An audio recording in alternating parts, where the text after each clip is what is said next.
Thank you, Dr. Zainab. Thanks everyone for coming this morning. My name is Shei Shemefer, an AuthorAID mentee. Well, I used to be an AuthorAID mentee, now a steward, and also now an AuthorAID mentor. So this morning we'll be talking briefly about how to be a smart mentee.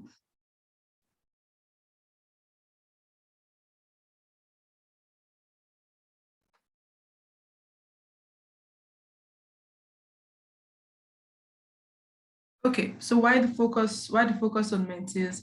Personally, I'm interested in this because of the number of vague requests I received or I've been receiving lately from early career researchers who asked me to be their mentors. And then based on this request I've been receiving, I was able to understand why at the time I was doing my master's or as an early PhD, when I was doing my PhD, I didn't get responses from the emails that sent to potential mentors.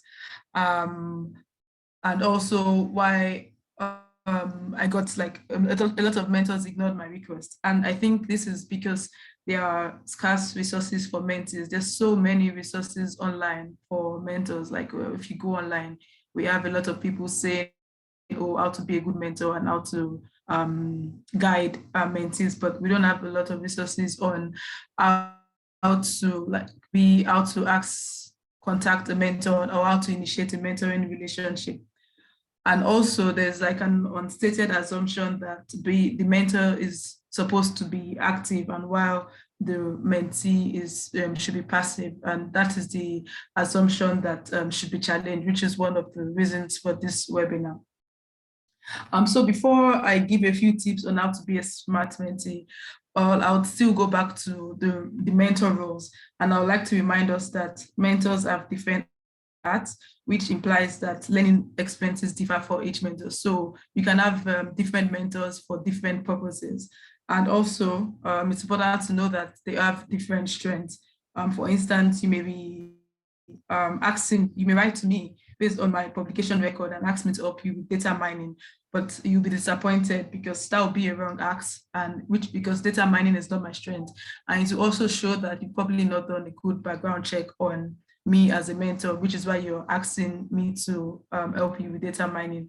Also, what this presentation would like to show is you need to know whom you're asking and what you're asking the mentor. And so as a mentee, I'm going straight to what mentees need. So mentees have different needs as an early career researcher, which is why you need a mentor. But it's also important to know what you want from every relationship. So which is why it's important that you approach different mentors. Like for instance, I can say right now in my career, I have different mentors for different issues that I have. So for instance, if I want to write a grant proposal, I know whom I would approach. Or if I have issues with data analysis, I know what I would approach. So what this slide basically explaining is some mentees might need guidance on some sort of analysis. So mentees might need collaboration, because you could also have peer mentors, and also you could just need to brainstorm on ideas. Knowing what you want is important. It's an important step in knowing who to ask for what you need. So then who is a smart mentee? A smart mentee is someone who knows what they want and knows how to approach each mentor, because each mentors are different based on their different strengths. Also, a smart mentee understands that it's a two-way street and should be ready to communicate. So going back to the slide that says, it's not, you shouldn't be passive in that relationship. You should take charge and know what your role is in a mentor-mentee relationship. And I guess you'll be wondering how to be a smart mentee. I would say that these tips I would give now, they're not exhaustive, but they would give you an idea of how to initiate a sustainable mentoring relationship. So you will be wondering, how do I identify the right mentor for me?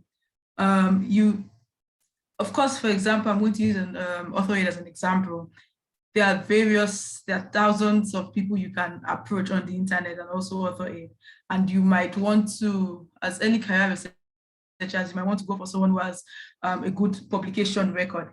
But sometimes that's not what or who you need for that particular task. Like it's good to know, it's good to be able to identify the right mentor for you. So it's important that you look out for a mentor who has attained the specific goals you are aiming for. So if you want to go into grant writing, it's possible that someone who has published extensively in scientific research may not have the skills required to write to win grants. So you just need to look at the person's name, look at their profile, look at what they've worked on, look at their interests. I think it is, you need to put in an effort into it. You just don't go online and approach and pick out a name and see that, oh, this person has done this and that, and approach the person. Also, another overlooked area is how you send your message, your introductory message. You need, based on the research you've done about the mentor, you need a very detailed introductory message. And I'm saying this because I've made this mistake as a master's and as a PhD student. And I've also seen this recently from messages I receive. So you don't just write to a stranger because the person is a stranger at the beginning and say, I want you to mentor me. That's very vague and ambiguous. And when I received that message, I really don't know what to do with it, because sometimes I receive that message in the midst of having deadlines and I just ignore them, because what do you really want? Like, I want you to mentor me. Mentor you on what? That's really big. So you need to write a message stating a specific task and also telling the particular mentor about your interest, so we can know early on if we have overlap. And also, I made this mistake, which is why I'm interested in teaching mentees how to write messages. You don't just write to somebody and say, oh, I've written my master's paper and I want to publish it. That seems like a lazy request, because it looks like you're looking for an editor, or it looks like you're looking for how to write a manuscript. But there's so many resources online, even on AuthorAID, on how to write a manuscript. So, but you can say, oh, I've written the introduction section of my manuscript, but I'm not sure, I'm not confident enough to submit it, and I would like this. And I can, one example is one of the speakers here, Dr. Carol. I know she helped me with one of the first papers I published, and it was because of delay. So it's also important that you give a background about yourself and talk about your interests. So even beyond academia, that kind of puts in a human approach to the message you're sending. So once you've identified your mentor, you should know that there are different phases of mentoring, and it's important that you understand these phases. So the startup phase is getting to know each other. So if you've sent a message, the mentor is willing to speak with you, then it's time you know to decide when to discuss and how often you would meet and which method. So would you want to meet by Zoom? Would you want to meet through Google Meet? These are things you need to talk about early on. And then it takes you, also the startup phase is where you talk about the issues you would like to address during this mentor relationship. Is it the writing, or just also know that the mentor is not going to write for you, just going to guide you and read your manuscript and give you feedback on the manuscript or the particular section of the manuscript.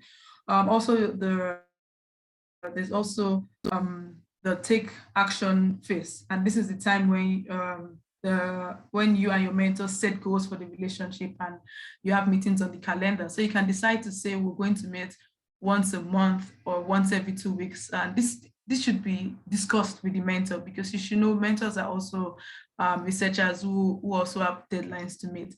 And so while you're setting these goals, taking these actions, you shouldn't allow your mentor wait for you. So if you're supposed to meet on in the morning, you shouldn't be late for any reason, because it's an appointment.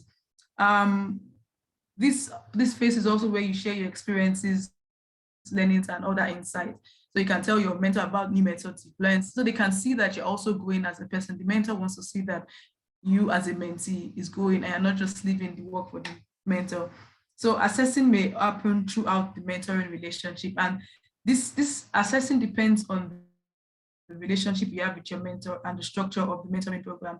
So personally for me, I've used AuthorAID for a very long time, and most of my relationships have not been overly formal. So we haven't really had a reason to assess the relationship, but I know the assessment forms. And I know AuthorAID has that also, where you can track your progress. But then assessing assessment in informal mentor relationships could also happen where, like, I've seen some of my mentors would give me updates on my progress. Oh, like, you've really improved the way you write your cover letter. Like, this is based on the first draft they read of my the first draft they read and the current draft I have, like maybe after 6 months or after 1 year. So assessments could take different forms. And also the transition is also dependent on the relationship. In a formal mentorship program, mentorship can end after the program. I mentor some people on other programs, and when the mentorship ends, and I just mentor them for 4 months or 5 months, and after that, I do not hear from them. But in other situations, mentorship can continue. Like Dr. Carol is still my mentor now, and sometimes it even goes into a friendship, and sometimes it could go into like a colleague where you can now collaborate with your mentor. So throughout, this is just reiterating the previous slide.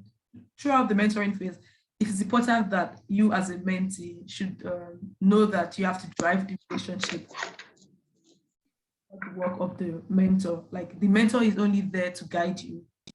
So one way to do this is you should always come prepared for the meetings. So there's an awkward silence that happens at your first meeting. That's normal, because you look up to this person and you want to learn from them. So there's this awkward silence. You don't know what to say. You don't want to sound unintelligent. But after the first meeting, I do not think there should be awkward silence. And many mentees make the mistake of showing up to the sessions with the expectation that the mentor will drive the conversation. You should remember that these sessions are mainly for your benefit. So to make the most of the limited time you have with your mentor, I recommend that you think about what you'd like to discuss before each meeting. And you can also create an agenda and share with your mentor before the meeting, like say, oh, I was struggling with this in the past week, and I want us to discuss this at the next meeting. This is also dependent on the relationship. So these things are not cast in stone, but they can give you an idea of how to relate with each mentor. So after your first meeting and after you've done your background about a particular person, you would have an idea of how to communicate with that person, either overly formal or informal. And yeah, you should write down a list of the questions that you would like to talk about, and also review notes from your last meeting. So this is also dependent on what you've spoken about, if there needs to be follow-up. So finally, remember, you can provide value even as a mentee. So this is not a relationship where you're just receiving. You can collaborate with your mentor if possible. You can ask them for things you can do, like, oh, would you want me to do this with you? Would you want me to do this? And also, you can also listen when your mentors bounce ideas off you, because remember, they're also researchers. And another way to provide value is to attend some of their scientific engagements. For instance, they're hosting a webinar, or they're attending a conference, they're presenting at the conference. You can attend and show them some support. And lastly, it's important to always show gratitude. After each meeting, it's important to always thank your mentor, because they are offering you their time. So back to where we started. Mentors want mentees to succeed, but it's important that mentees know that they have a huge role to play in this relationship. Like, it's important that you put in effort in this relationship. And yes, of course, I'd like to acknowledge AuthorAID for inviting me to present. And of course, I have a mentor who helped me with all of the beautiful pictures you've seen on this slide. Thank you very much. Thank you so much, Shay. Thank you, thank you, thank you. Next up, we'll be taking Dr. Eucharia. Please share your slides.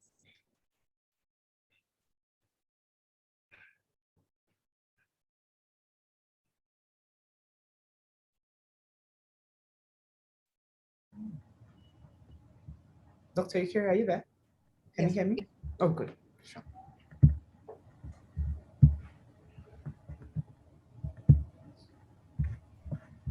Yeah, good morning, Nigerian time. It's wonderful to be with us to discuss further on the role and modes of engagement for a mentee. Talking about what a mentee is expected of in a relationship, a mentee-mentor relationship. So my name, Eucharia. I've been introduced. Thank you, Zainab, for that kind introduction, and thank you, AuthorAID, for making this happen. I'm really very glad that we have diverse audience in this room. This is very great. So who is a mentee? Thanks, Shay, for bringing on the focus, why mentee needs to get on the relationship and where they are to focus on. Thanks for that. So mentee is that individual who is in a professional activity, a relationship that is trusted and meaningful, because it can be trusted but not meaningful. So this keyword should be sent before you term yourself a mentee, being in a relationship, especially for the formal mentor-mentee relationship. So in that relationship, for you to say you're a mentee, in that purposeful activity that's professional in nature, that mentee is advised, trained, or counseled. If you're trained, advised, or counseled in a professional activity where you have some level of trust between these people and then meaningful commitment to the cause. So you are a mentee in that relationship. There are roles expected of you and there are responsibilities. So if you receive guidance, support to assist you in your personal and professional skills, that is your role, to receive the support to assist you with your personal and professional skills so as to excel. But the responsibility lies on you. Shay touched on some of them. So I put them together again the way they go. You should take that move to schedule a meeting, irrespective of the fact that you need to take lead of this relationship, because you're seemingly the one who has more time and not minding the stage of that relationship, because in a relationship, mentee-mentor relationship, you can be at the preparatory stage, you can be at the negotiating stage, you can also be at the enabling growth stage, and you can have a closure in most formal relationships, mentoring relationship. But in informal ones, we may not have a closure, provided that the two parties are enjoying the relationship and the ride. They may decide either in spoken terms or in unspoken terms to continue. So you can put a closure to formal one, especially the ones organized by organizations like AuthorAID, like Guza Kuza that I also participate, and even the Association for American Women, the American Chemical Society. Even in Nigeria, we have the Women in Science. We have different kinds of organizational mentoring platforms. So you have a closure, but in many others, you don't have a closure, except the two parties are not, or one person is not satisfied with the relationship. So prepare at any stage to schedule the meeting. The meeting to me, Shay has told us to prepare the tools we need to bring on the table about yourself. So schedule such meetings, provide agenda. You can't tell me to come on a meeting with the mentee. I don't know the agenda. You should provide the agenda so the mentee can give you exactly what you need for that meeting. Develop action plans for short and long-term goals. So I've said to the left here on this screen that the goals should be SMART, specific goals, Shay touched on it, measurable. How do we measure whether we are achieving? Because each party will be happy if there can be some way of measuring the goals if they are attained. Then they should be achievable, not overarching goal that cannot be achieved. Then realistic and time bound. When can put on some milestones attached to different goals, the short term and the long term. So make the mentor know that the environment is safe for you. If the environment is not safe, just tell the mentor. You don't keep on pretending the environment is safe. If you're threatened by the aura or some environment created by the mentor, it's expected as a mentee, you let the mentor know so you can readjust the environment for you to feel very comfortable, to make full disclosure like Shay touched on. To absorb as much information as possible. It is your role because you're like a student in this relationship who is trying to learn based on the agreed upon goal. So try and absorb as much information as possible. Share big and small wins. As you go on that relationship, I found out that many mentors, I have a lot of mentors and I also have a lot of mentees. So many mentors are proud to share the wins, big or small, of their mentees. So when the wins come, share with the mentors and they can promote you in their network. If the disappointments come, also share with them. They can provide encouragement and also tell you how they navigated when they failed. So failure is not the end of it, but it's just a time for reassessment. So build strong rapport between you and the mentor. This helps you because the mentors are there to provide you with some resources that can come in form of tools, that can come in form of networks, that can come in form of jobs, depending on what interests you in that relationship. If there is no rapport, you cannot get such resources to make that rapport. So you can tap into any of this. It can be tools to do your research, tools to analyze your data, like Shay talked about big data. It can be networks to tap on when you need letter writers, people who can write support letters, or people who can collaborate with you, can provide you with the networks or job. If you want to move up the ladder or you never had a job, maybe you're a grad student or postdoc, they can help you do that. There are features that are there that you need to be clear about if you're getting into a mentee-mentor relationship. For it to be successful, you need to be sure that these features can be found in you, in your expectations, in your plans as you get into that relationship, or you can reassess the one you are currently in at the moment. Should be clear about being willing to help each other. How do you help your mentor? Some of us as mentees do not plan to help our mentors. My mentors, if there are opportunities to nominate a great mentor, to nominate maybe a champion in their area, I quickly think about them. I can call on them to say, I want to nominate you for this because I think I see you in the eligibility clause. Can I roll or can you apply? If it's a direct application, if it's a nomination, I want to do that. Do I have your permission? Can you send me documents to do this? So be willing to help, share information as needed. Do not hold back. Shay touch on that. We need to be sure that we want to share information before you get into a relationship, because you skill that relationship and the mentor can lose interest at any point. And once it's lost, it's difficult to come back. Okay, so give and receive feedback. Like I said, if the environment is safe, please give a feedback. If it's not safe, give a feedback. I really like the way you talk to me. I really like the usage of simple terminologies. I really like that we meet in an informal setting. It makes me get into the room like I'm talking to my colleague and freer to talk. Give a feedback. Actively listen and communicate. When your mentor is talking to you, you nod your head. Yeah. You mean that if I want to get on this journey, I really need communication skills. So these and many more will tell the mentor that you're actively listening. So do active listening, and communication is very important. Listening is a component of communication that many of us downplay in a relationship mentor-mentee type. So improve interpersonal skills is also one of the features that the mentor and the mentee want.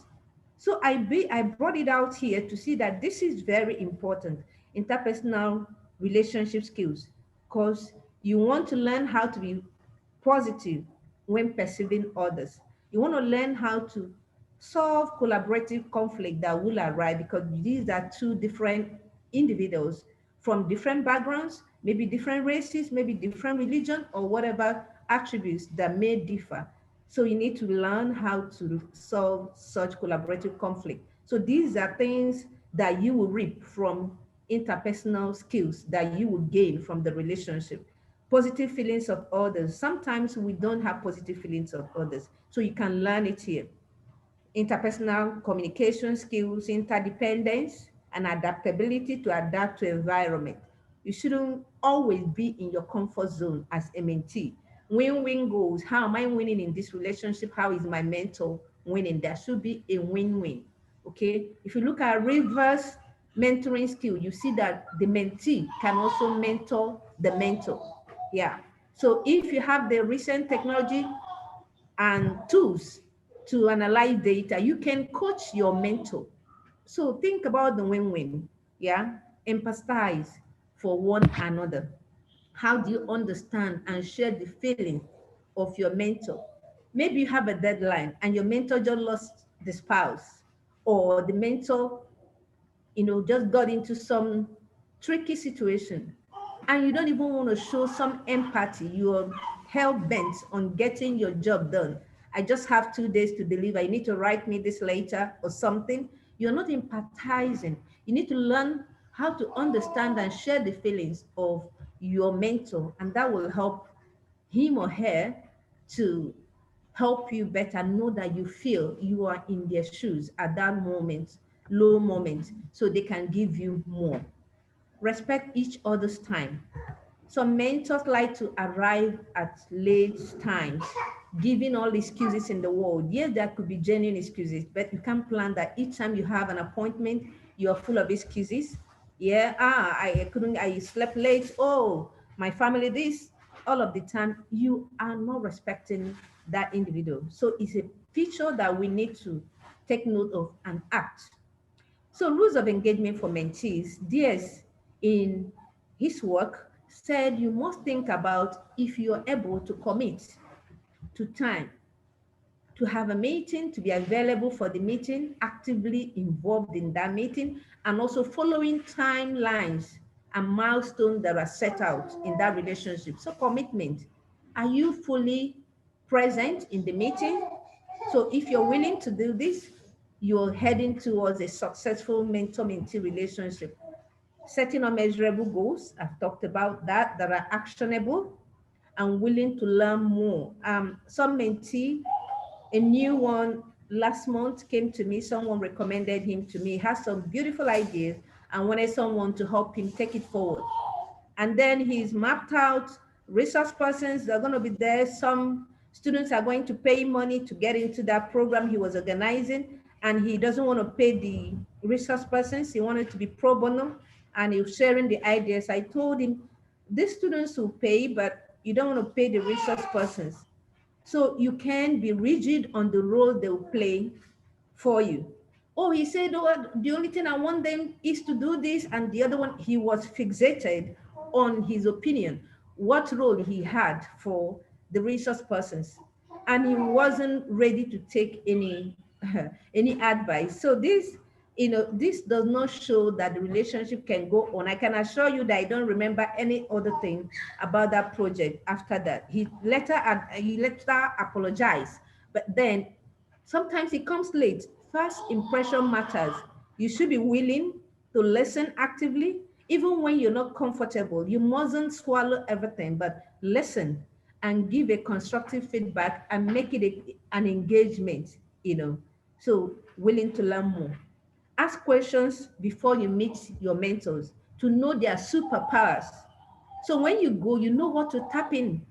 Shay mentioned those who can make presentations, those who can write research papers, those who can make beautiful designs, those who can coordinate events, and many skills. So browse, ask about your super mentor, like an audience baggage that will help you to exactly land on their strength. Because sometimes some mentors are weak in some areas of your interest, and then it makes them not to give in their best, or they keep dodging appointments. You ask them today, they say, no, not available, because they do not have the onions to deliver. So please find out their superpowers. And don't be afraid to reach out to anybody you admire. That's part of what we need to learn. And then be ready to follow. If you look at these two beautiful birds, the mentor is actually asking if we can try flying without a parachute. But you can see that the mentee is made up to fly with a parachute because he's not sure he's not going to crash land. So please try and trust. Trust is really very important in a mentor-mentee relationship. So I leave you with this word. Opportunity doesn't knock. It usually enters, in a calm manner, looking for acknowledgement and silently departs. So if you're in a relationship now, a superpower is somewhere, you're not tapping it, know that the opportunity has entered silently, looking for acknowledgement. Quickly jump on it and acknowledge, and you will be in for a success. I thank you for listening. Thank you so much, Eucharia, for that beautiful presentation. Thank you, thank you, thank you. So next up, we'll take the recording of Carol's presentation. Unfortunately, she couldn't make it, so we'll be listening to a recorded presentation. Thank you. Tabitha? Yes, I will just select the video. Give me 1 second. So while we're waiting for the video to come up, please, if you have any questions, please post them in the chat box. We'll take them during the Q&A. Questions, comments, and then during the Q&A, if you want to ask, then you can put up your hand and we will unmute you and you can ask. Thank you.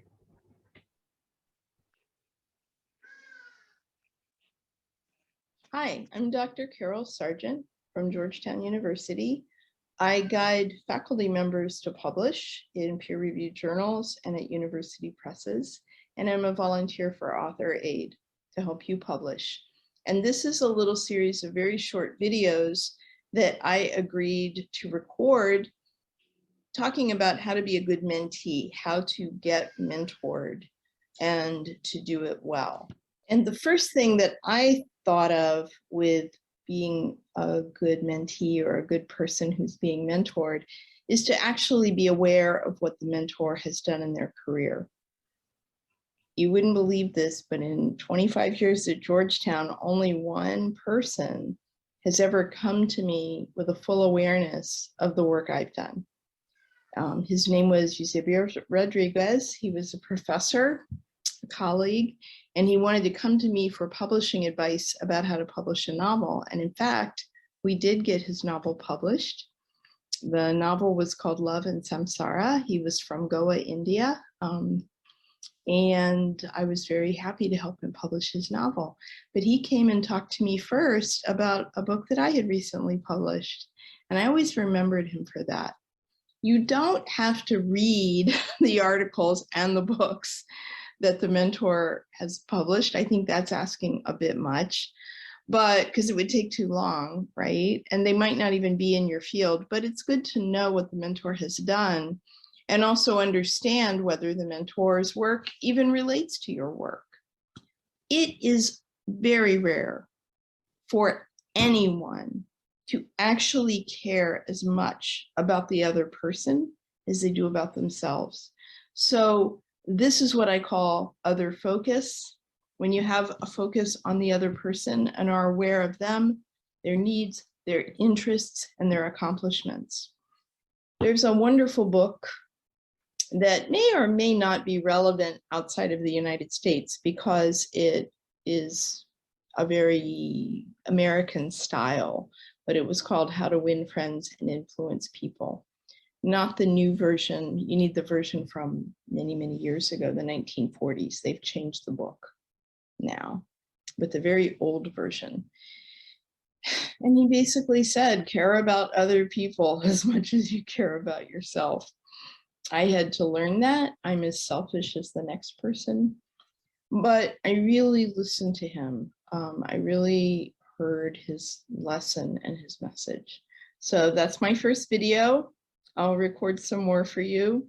But lesson number one, be really warmly aware of what the mentor has done and come in prepared to talk about the mentor's accomplishments before you begin discussing your own needs. Number two in the list of items for how to be a good mentee is to stop apologizing for asking for help from your mentor, and do not think that you are bothering your mentor or you're bothering people by asking for help. It is really frustrating to find out very, very late that somebody didn't understand something. And then when you ask, why didn't you ask somebody? Why didn't you seek help? They say, I didn't want to be a bother. The university was created so that we could get together and talk about problems and issues connected to research. That's the whole purpose of the university. We are there to conduct research and to ask and answer questions. When you say, I don't want to be a bother, often that's a mask for fear. What it really means is I'm afraid. I fear speaking. So try instead to reconfigure your fear as a question. Remember that a question is not a demand. A question is just that, a question. You can say, may I ask a question? Who should I ask for help with this? Are you the right person to ask? Would you prefer that I ask someone else? I would like assistance with this, with that. And I'll deal with this in the next video, but we can talk about what size of a question to ask, right? But really sit down and ask yourself, have you been apologizing for needing help? Or have you been feeling like a bother? When you begin emails, do you apologize? Do you say, I'm sorry for bothering you on your weekend, or I hope this isn't too much trouble? That is actually a burdensome way to open an email. Instead of starting your email that way, or instead of starting your email with a long discussion of the weather has been lovely now, and I hope you're doing well in this warm sunshine, da da da da da. What about this? Dear colleague, I have a question about the research we've been doing. Wonder if you have a moment. Here's what I've been thinking. Just start with the question. Just go right into the research. It's fine to ask if this is a good time. It's fine to see if this is the right moment for them or if they're the right person to ask. But you need not apologize for asking, and you need not work your way into it after a long preamble of the weather and their health and all these other things. We can go right to the business of our business, which is giving help and receiving help on research. And we can feel confident that we're asking and aiding one another in the right way, because we're here together in the world of AuthorAID, because that's what we want to do together. In the rest of your university life, I don't know, maybe some people want to help and maybe they don't. But in the AuthorAID world, you're in a really very comfortable place to know that that's appropriate and that you'll be just fine. Early in my career as a scholar, I would sometimes only approach people who I feel comfortable with. Other graduate students when I was a graduate student, or other junior faculty when I was junior faculty. I tended to stay low and keep it small and only reach out to people who felt like they were at my level. But then I learned something when I got this job, the job that I have now, working with faculty at all levels on their publishing. And that is that some of the most powerful people at the highest level were wonderful. And some of them became powerful because they asked for and received help. And they were also willing to give help. And some of them were marvelous, lovely, and willing to mentor. Now, you never know who they are, but you never will know until you ask. One of the most interesting ways to ask them is to offer research assistance. Find out who needs a research assistant. Does anyone want somebody to look up some citations for them at the library? Does anyone want someone to do some research help with some data? You know, someone in your field who might need a little extra help here and there with a book, maybe. I volunteered on a lot of books, actually, when I was a grad student, and I met a lot of people that way, and I could see easily how it could be a way in to get to know some people. Also, volunteering to help on scholarly papers that are underway. There are all kinds of ways to get to know people, and make it clear you're looking for mentors. You seek guides. You're always looking for people who can guide you. Some will be good at this and some won't. Everyone's not equally talented at mentoring other people, but you're going to come across some people who are excellent. And I am now very close to a professor, and we have actually co-edited 2 books together, who I didn't even think he liked me when we first met, because we met very briefly at a big event, and we didn't really talk very much. It was loud, it was crowded, and I was insecure, and I walked away going, and now we're the best of friends. So don't assume that just because someone was high and powerful, or don't assume that just because you met them in a crowd and it wasn't the warmest first meeting, that means you know everything about them. I would really try to meet people over research and think about ways that you can get to know them connected to their work, and ask questions, and consider that even the powerful might be kind. Even the powerful might have time, and even the powerful might have time for you. One last thought. Some women in power make a point of mentoring women. Some people in power make a point of mentoring people from their particular group, if they represent a certain nationality or religion or other group that they feel maybe is underrepresented in the world. Others make a point of mentoring because they just simply love to mentor.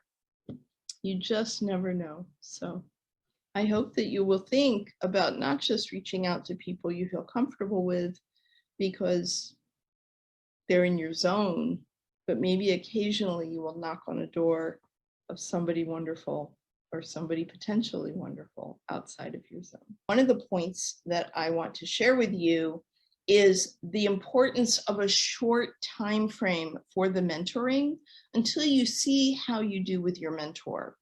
I think it's too much pressure on a relationship to ask for a long-term mentor until you see how it goes.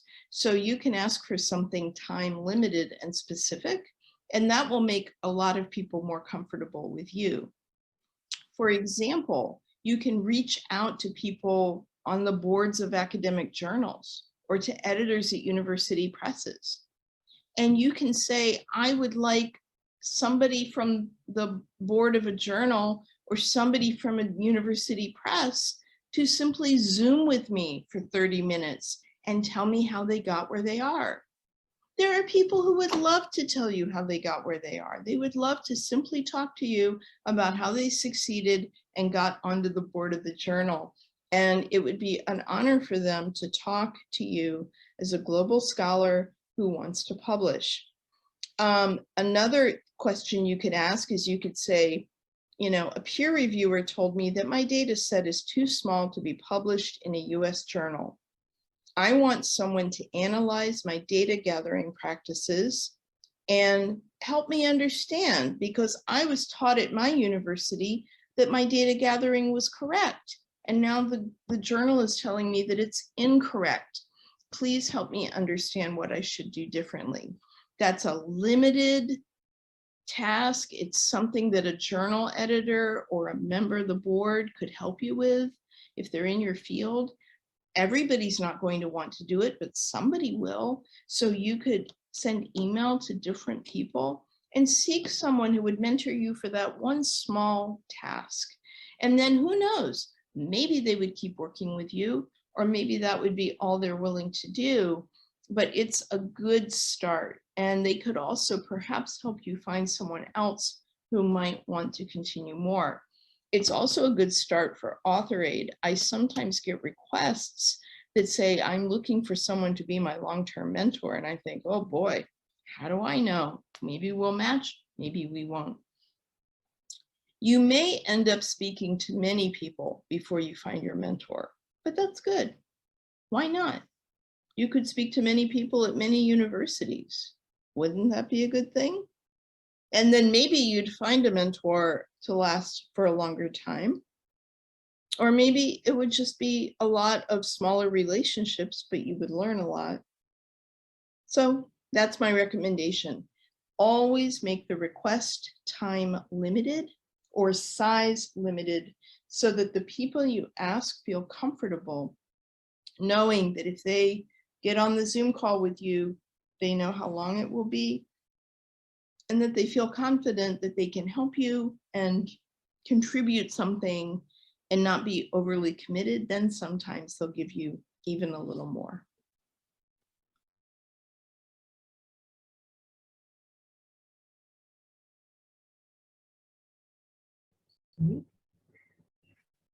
All right.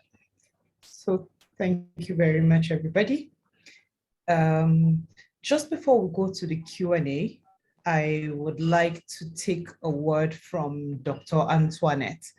Recently, sometime last year, AuthorAID ran a research mentoring cohort, and Dr. Antoinette, a general surgeon, was one of the really helpful mentors, and really we should be publishing some of the successes in her relationship on the AuthorAID blog post, so look out for it. So Dr. Antoinette, if you're there, just unmute and take 5 minutes to tell us from what you've heard so far from all the speakers and your experience. Just give us 5 minutes. Thank you.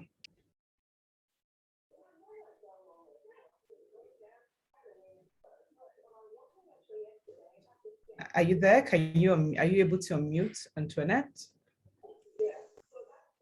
Okay, I think I will unmute you from here. Good. So unmute.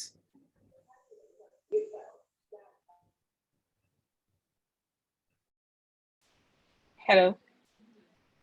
Hi, thank you. Hello. Go ahead. Yes, I can hear you.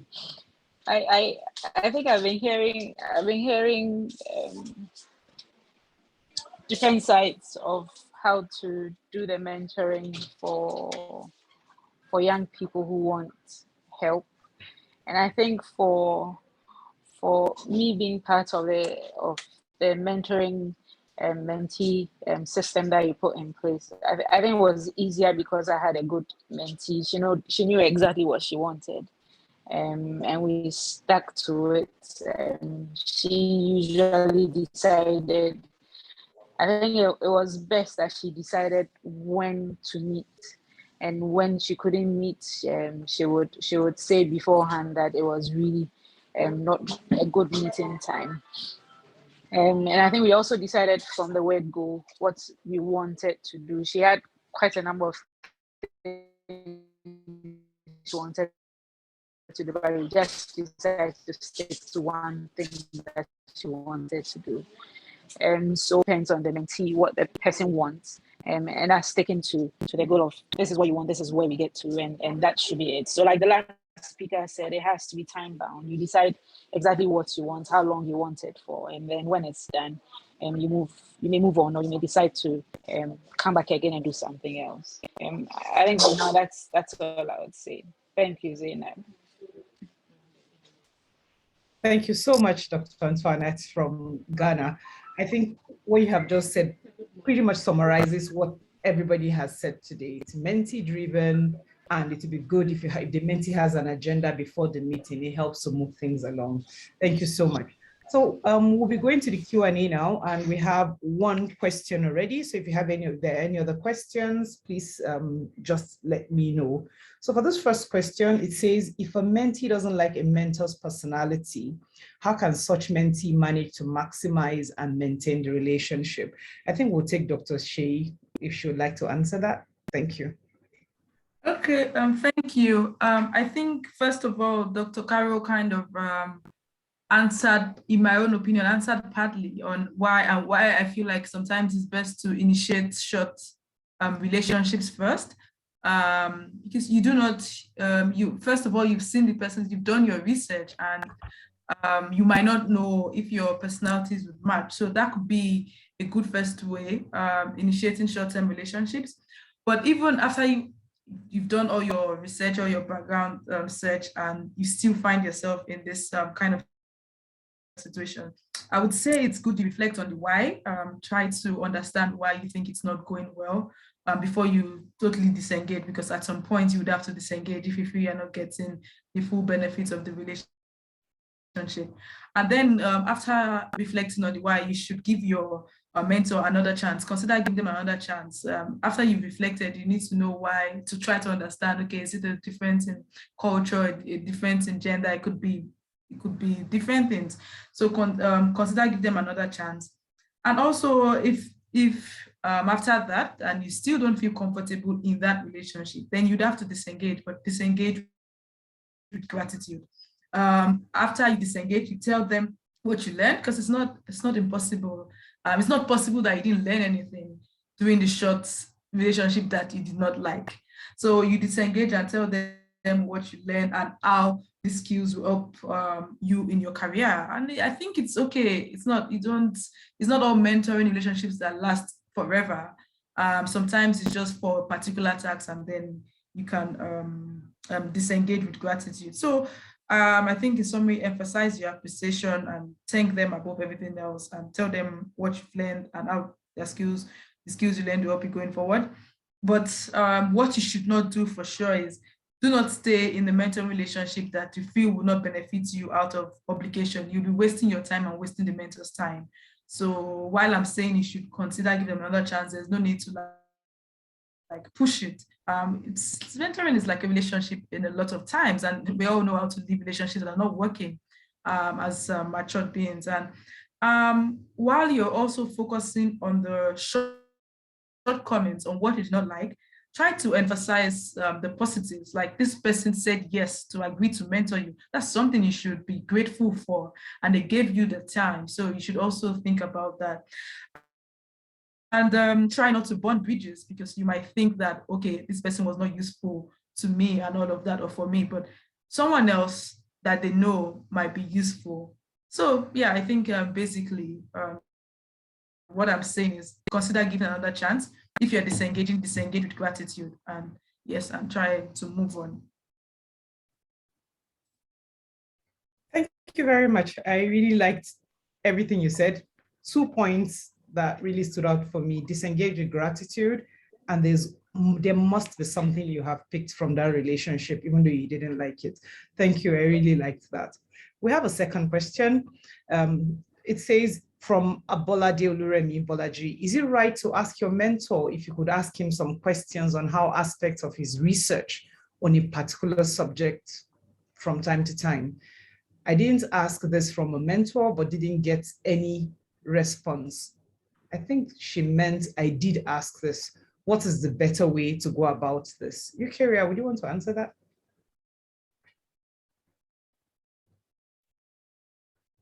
I think you're muted. Yeah, thank you. You asking if it's nice or if it's a good practice to find out from your mentor some information about specifics of their research. I think they will be glad to do that if ab initio and in engagement and negotiation for what they're going to do for you, it was agreed that they will do those for you. So the mentor will do that. And if you've asked and you've not got a response, maybe you didn't use the right channel or the right format. What message format or message channel did you use to communicate? Did you also try to empathize if there are underlying issues? How much do you know about this particular mentor? Because we don't need to be parasitic always in mentor-mentee relationships. Sometimes it's about me. So we need to slow down and know if we discuss that. You can nicely, I don't know whether it was a physical meeting or virtual meeting, I don't know what, but you need to find out if that was part of the agreement that they need to do for you. And if they're delaying, were they delaying in the past? Is that because some persons don't look at their mails if it's through email? Some persons don't look at their mails like 2 weeks. So have they been responding in the past and now they're not responding, or they pick particular questions to answer and ignore others? You need to know, is it among their strengths or their weaknesses, so they're ignoring it? So try to know the superpower. I think if you do a little bit of this, it would be helpful. Yeah. Thank you, Eucharia.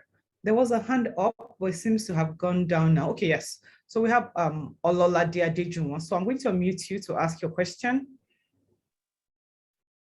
Ololade, can you unmute and ask your question? Are you still there?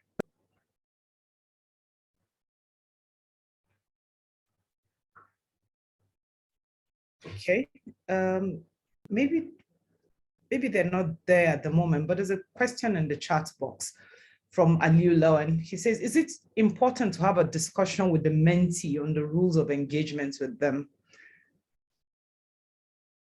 Shay, would you like to take that? Sure. I didn't get the question. The question is it important to have a discussion with the mentee on the rules of engagement? I guess, yeah. So this is acting as a mentor. Yes, but what we are preaching is it's important that mentees also come in trying to be active and trying to drive the whole conversation. But of course, where you find mentees that are shy or passive, yeah, mentors can tell mentees, okay, I'm going to be available this time. This is what I can do, and this is what I can do. But that communication is definitely very important so that people are not disappointed. Because I feel like that's what leaves people. That is the reason why a lot of relationships do not work, like mentoring relationships do not work. And I've also seen that in some structured mentoring programs. And I feel like I'm not getting along with this mentee because it's a structured program, they assume I'm supposed to chase them, but I don't see that way. I assume you're meant to come to me with what you need. I'm just there to guide you. And I do not know what you need unless you tell me what you need. So yeah, but of course, as a mentor, you can tell mentees, okay, I'm available at this time, this is this and that. But I think the aim of this webinar is to get mentees thinking that we can also drive this relationship. We don't have to leave it for mentors to do it. Of course, it's a two-way thing, but it also, I think being a good mentee also trains you to be a good mentor eventually, which I guess everybody will want to be at some point. Yeah, because if you don't learn the practices now, you wouldn't be passing down the right thing to do to your mentee. So thank you, Shay. I recall when we were doing the mentor-mentee research cohort last year, we actually had like a mentoring agreement that was to be signed by both the mentor and the mentee. So I guess that will partially answer the question. So thank you, Shay, for that. There's another hand up. I think I saw Emmanuel's first. So Emmanuel, I've asked you to unmute. Can you unmute and ask your question? Emmanuel Agamulekum. Okay, good morning from Nigeria. I really want to thank the presenters for this insightful presentation.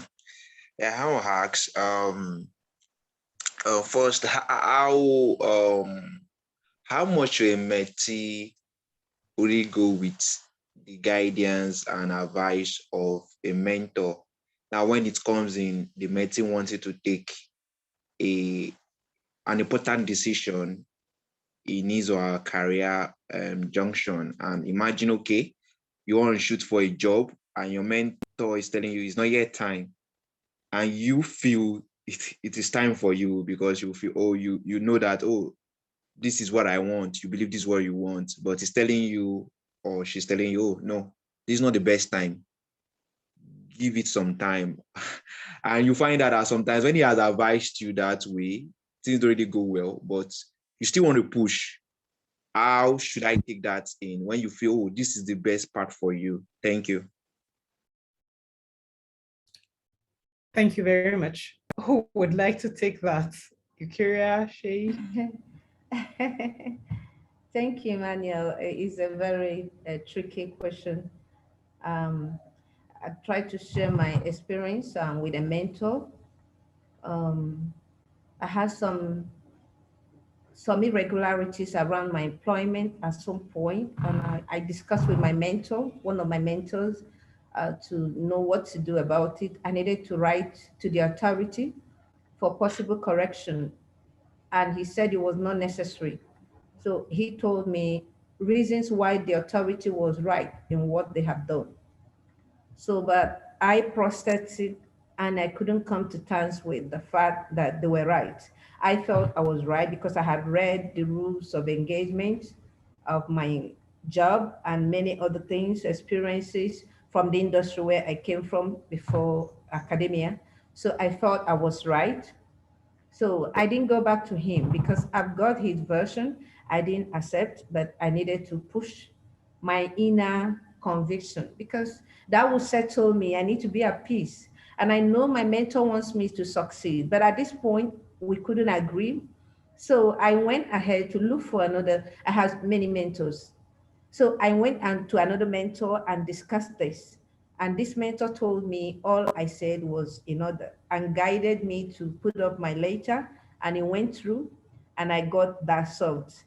And I went to this other mentor to announce my success. And he was very happy for me. Said he likes that I was convinced about what I was doing. So he believed in me. And I found out that in the relationship, even now, so he comes to me sometimes when he's making an important decision in his life. He comes to me to ask me what I think. Because now it has sold to him another quality in me that I have that resilience, okay? So it added. So while you are learning, that's why I said you should learn your mentor, learn about them, their interpersonal skills, and everybody's trying to grow that. So you know when to press the button. And then because there are walls, there are boundaries that we don't have to cross. So you have your life to live. So you can take a decision at some point. If you can do a disclosure of those walls, they'll be important because if you cross them, you can crash the relationship. I couldn't cross them to be more bold to say, I will do this, I will. I didn't tell him I was going to do it. Okay, but I went ahead to do it because someone reassured me that I was right. And I did until I succeeded, and then I got to him. So you can take such initiatives, and if there are boundaries that you don't need to cross, please respect those boundaries people set around themselves. They are part of their lives, and you don't have to mess with them. So enforce the boundaries if you can. Your own boundaries, their own boundaries. Help them to enforce it while you have the overall decision to take. Thank you so much, Eucharia. And I think you've partially answered the next question that said, how do you build a long-term relationship with a mentor without being a burden? So you partially answered that, and also Carol's video, I think, answered that. So except if there's, if she wants to add anything, I think that question has been answered. Okay, yeah, I just wanted to add that we shouldn't conflate the role of a mentor and a supervisor. A mentor is not your academic supervisor. A mentor is there to guide, and sometimes they're not even in academia.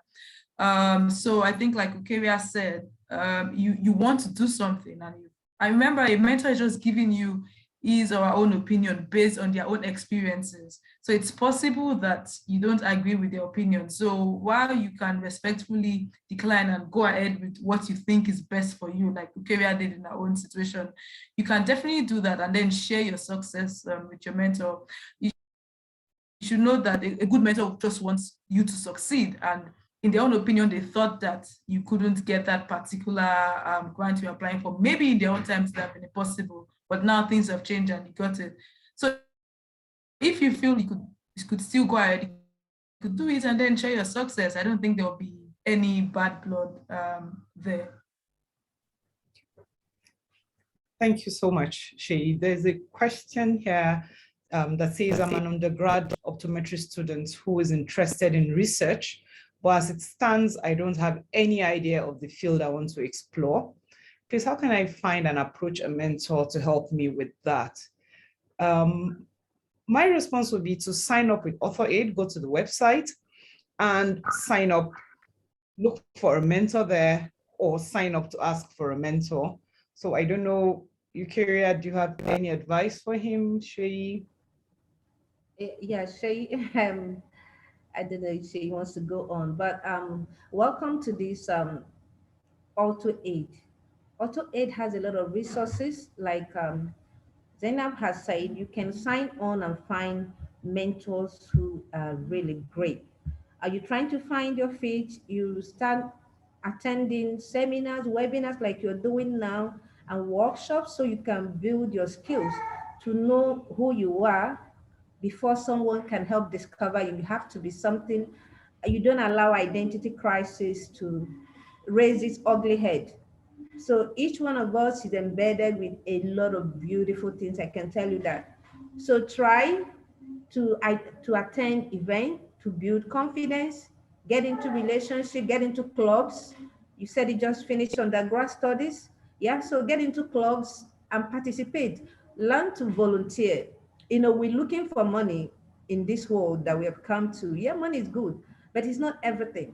So you need to make volunteering jobs, activities, work with your supervisors to deliver tasks. You will learn a lot by doing, and somehow something will strike you. I really love this field. And then someone can help to fine tune it, bring all of those together and tell you where you're heading to. Thank you. Thank you very much. Shay, do you have anything to add? Oh, nothing. I think she said it. You and MK have said it. First of all, you need to join. It feels like we're marketing AuthorAID, but I used it for years and it was very useful. I don't think any mentor can help you find your feet in research. You need to know what you want first, and then you can now get someone to hold you. And so, how do you know what you want? That's an academic community where you join. You do a lot of courses. I did a lot of courses on how to write research articles. There's so many resources there, and then from there you can now find out what you like, because if you go in with this idea of I need someone to tell me what to do, I think that is what causes conflict, because I'm going to tell you what I'm interested in and what I like, and then you might find out that you don't like it, and then you might be resentful, thinking that, oh, they forced me to do this. So it's better you know what you want to do, which comes from just reading. So maybe we shouldn't use the word research because that might sound too intimidating for you right now at this stage, but just reading, learning, and finding like things you like. And then even in those classes that you're going to take on the AuthorAID website, you find people with those same interests, and then you can now know who to contact, but you need to take the first step. That might sound a bit harsh, but that's just the truth. No one is going to come and hold your hand and do this and that. Of course, they would guide you and support you, but you need to know what you want before you're initiating a mentoring relationship. Yeah, thank you so much. And thank you very much, Tabitha, for posting that link. So for all participants, Tabitha just posted a link where you can sign up with AuthorAID. But if I had been a participant at this webinar some 6 years ago, before I joined AuthorAID, what will be coming to my mind will be some article I read some time ago that said that one of the reasons why research progress is lagging behind in the third world countries is because most of them do not have mentoring processes. And that in the whole of Africa, one of the most successful countries is South Africa, because they have most universities have solid mentoring processes. So I would probably be asking, or the question I probably would be asking as a participant is, so how do I set up a mentoring relationship in my university? Because no matter how good a virtual, permit me use that word, mentor is, sometimes it's good to have somebody that you can have an in-person discussion with. So maybe I'll start with Eucharia, and then we'll go to Shay, who is incidentally is in South Africa. How would you have answered my question if I'd asked? So I want to set up a mentoring process in my institution. What's your advice for me? Thank you. Setting up a mentoring process in developing countries, we will be thinking about the resource persons and who are willing, because we need a reorientation. A lot of the senior ones are not schooled in mentoring. So they're not willing to give out knowledge. Not that they want to be paid for it, but sometimes entitlement mentality. So that you need to grow with age and experience and become what they are. They think, this morning we just discussing it with my staff at the exchange office, that Some persons have told some younger academics that they are overambitious. Why do you want to grow and become a professor so early in life? What do you do after becoming a professor? So they need reorientation, both the older generation and the younger generation, so we can have the same destination that we are heading to. Then you have pool of resources like what I'm doing with the Women in Science, the Organization for Women in Science for the Developing World, my university branch, where I'm the president and I'm the national vice president. So I am harvesting the women. We're trying to know the capacity. Every month we have a lecture, and these lectures are not too academic. So we allow people to reflect based on what they are thinking of. And then I choose the resource persons, we discuss, and we're growing capacities, and we're telling people to open up and know who is doing what they like to do. So these have been working for us. We just less than 3 years, we started existing. And we can tell you that we have built collaborations. People are beginning to jointly apply for projects, and people come in daily to other people. They found our resource persons to go mentor them on something. We've not started a structured mentorship. I just wanted it to evolve. So we are on the informal level. Then at some point, to get more committed, you can get a structured one, because the structured one will be too mechanistic. It's not going to work because people don't even understand what it means. They just jump on it, excitement, the first impression, excitement. Oh, I want to get into it. And then there's no commitment. The rules are not there. They don't want to be available. They have a lot of listless excuses, So they tell you that. So I think that we need to educate, we need to raise awareness of the relevance, the importance, the significance of mentoring scheme to help us get sustainable. The progress we've made so far cannot be sustainable if we don't have people to hand over the baton to. That's why the mentorship is very good. Thank you, thank you, thank you, thank you. Shay? Okay, so if I understood you clearly, so you're asking how we can sustain like mentoring relationships that are not virtual. No, start one in an institution. Okay, well, I guess it would take coming together. So for instance, in my institution, it would be people who want the same goal coming together and having a group, just the same way the structured mentor relationships are. You ask mentees to apply, and you also ask mentors to apply. So there's a pool of both mentees and mentors, and then you can now match mentees and mentors together. And also, I think another way is to talk about it. Let students know. I know Dr. Carver spoke about students being afraid to ask. So I think the awareness is that should be first. People should know that in this space, you can ask for help freely without, you can ask for help and people are willing to help you. So we should create an environment where students are confident enough to ask for help and there's no fear, because I understand like you can be afraid of a senior faculty member. And something I would just like to add is for the mentees, you can ask like 10 to 20 people and get rejections. Like it doesn't mean anything, it just means they are busy.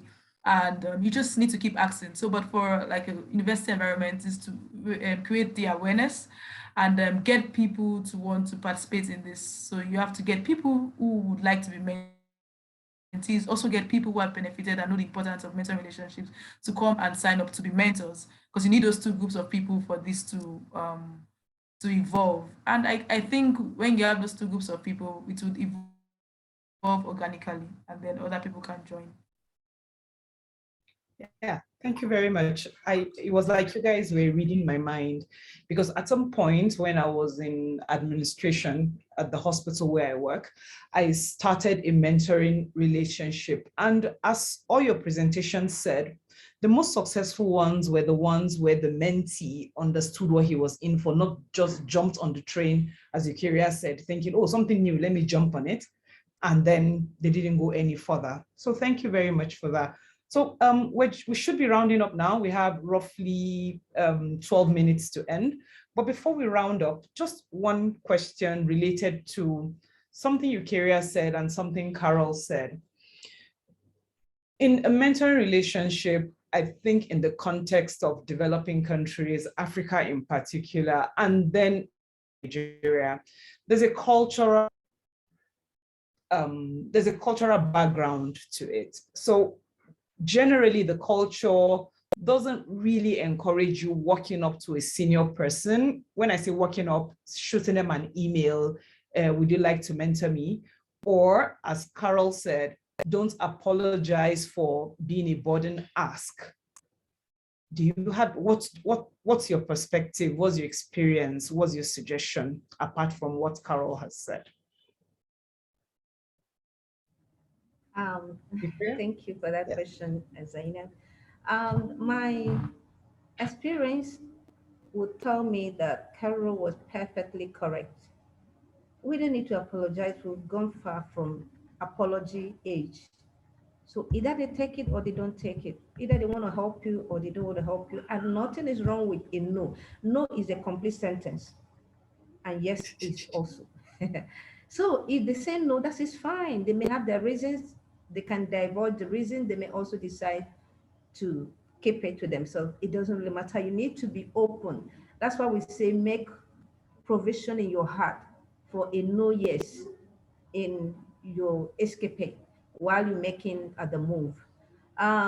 Just like yesterday was the Mother's Day internationally. So I sent a message to my peer mentor. She's my peer mentor. So we mentor each other. So she's an American. I sent her Happy Mother's Day. Okay, and I appreciated her for all the roles she played as a mother to me and to a lot of people in the world. And she got back to me saying, I am childless, therefore I'm not a mother. So take back your greeting. And because I have worked with different cultures, I've traveled to like 27 countries of this world, so I have related with a lot of people. So I didn't get angry. I wrote her, thanks for this response, that in my part of the world, that a mother is that lady, whether married or not married, who is making impact, feeding people with knowledge, with whatever kind of resources, helping to tend. That is a mother, and you are that mother. So I sent back this greetings to you. She came back, oh, I feel so excited. I didn't know that. Now I know. I'm so happy. Thank you so much. So we need to be patient and we need to be adaptable. So sometimes we are rigid. We've made up our mind. When people tell us you are stupid, you stop. This same friend, when at the peak of the COVID, I engaged her to do something. I think she contributed to a chapter of our book. And then at some point, she was very excited. All of a sudden, she caught COVID. She traveled for an international work in Kenya. And then she caught COVID. The husband caught it. And then she became weird. All the relationships, she said, no, don't contact me again, and all of that. So I knew it. I've related with her for like 12 years now. So I try to learn her every day. So I found out that she was depressed because she said in that part of the world where she was, attention was not paid to being safe and a lot of things. So she was angry with the system, with everything. So I gave her time and then kept sending her, hope you're keeping well, keeping safe and taking the treatment. She wanted to get back to her country, but she couldn't travel because she kept getting a positive result. So she needed a negative to go get a good attention from her medic. So I kept encouraging her in that journey until she got a negative result and they traveled back to the United States. She's back to Kenya at the moment. So I didn't let the relationship go. When you try to learn the other person, try to support them. Like I said, it's a win-win relationship. You can only tap. Try to think of ways you can be part of these persons. Diversity, cultural, and all these that tend to limit us should not limit us. They should be strengths for us to get more versed and adaptable and become global citizens that we need to become. There is actually no barrier for us to get to our destination if you're open-minded. Thank you so much, Eucharia. Sorry, Shay, before I ask you to say something, there was a hand up. I don't know if the person is still interested, because we have just 7 minutes to close. So Flavius, do you want to ask your question now? I'm sorry, I hope I'm pronouncing your name right. Flavius? Yes, Doctor, thank you so much. Yes. I'm already typing a direct message for you. Mine was more of an appreciation than a question. Oh, thank you. Yes, I just wanted to thank AuthorAID for this webinar. I consider myself a perpetual mentee of AuthorAID. I got to know about AuthorAID since 2011, and 95% of what I have known about research sincerely came from AuthorAID. So thank you very much for organizing this webinar. You remain our source of strength in this part of the globe. You give us courage, you give us hope in terms of scholarly publication and grant writing, and even opportunity for travels. I remember when AuthorAID used to give grants for travel grants and all that. Thank you very much, AuthorAID. You are doing a great work. Such encouraging words. Thank you so much, Flavius. That was really nice. Really, really nice. Thank you. Then we have one last one. Ahmed, can you please make it short. Your hand is up. Ahmed. All right. Okay, good. We can't hear you. Uh-oh. We can't hear you and you're not muted. Ahmed? Might be his connection.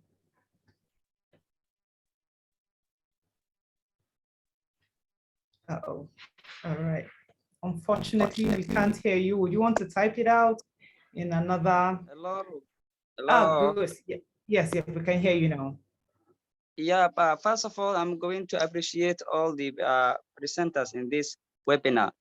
Second, I have the question about this. So for me, I'm Ahmed from one of the undergraduate from underdeveloping countries in Africa, especially Somalia. And I just sent a message. If you read or not, I think I sent you a message. So my question is, last year in 2021, I have just get the opportunity to earn or to learn for the Inspire web and just get more advantage about research. So now I'm struggling to have a mentor. So still I don't have any mentor. So, and I sent a lot of requests to the author web. So still I'm not getting any just mentor.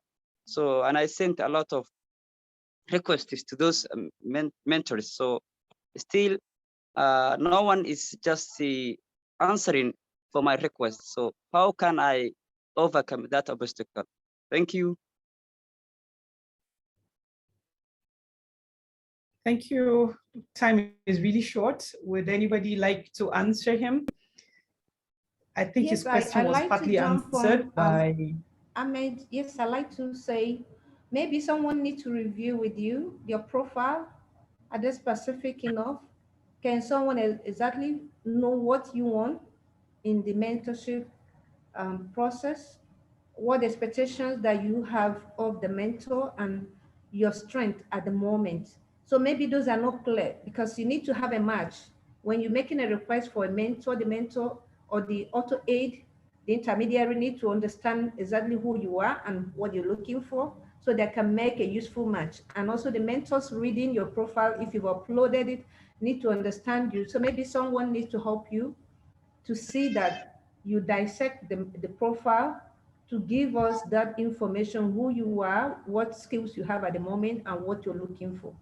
Thank you. Thank you. Thank you.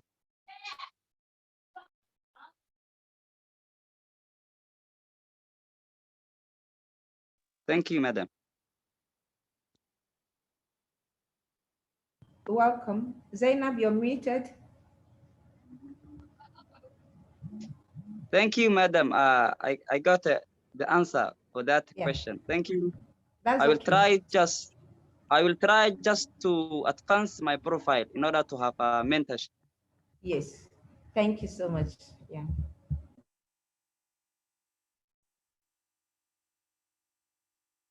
You're welcome.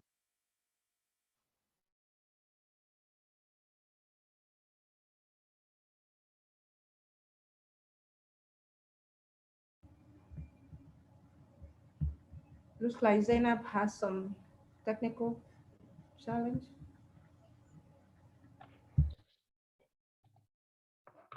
Yes, I think Zainab has disappeared. Oh, there she is. I'll let her take over. Yeah, that would be Yes. helpful. Sorry about that. My network just went off. So thank you so much, everybody, our participants, our speakers, AuthorAID, for bringing us together. I'm also a huge beneficiary of AuthorAID, and I've worked with AuthorAID in various capacities, and I don't think I want to stop. So thank you again, AuthorAID. Thank you, our speakers. Thank you, our participants. So just keep abreast of all our discussions. If you have not signed up with AuthorAID, please sign up with AuthorAID. If you're not on our Google group discussions, please join us, and also keep in touch with the website for updates on our upcoming events. Thank you so much, everybody, and have a lovely, lovely week ahead. Bye.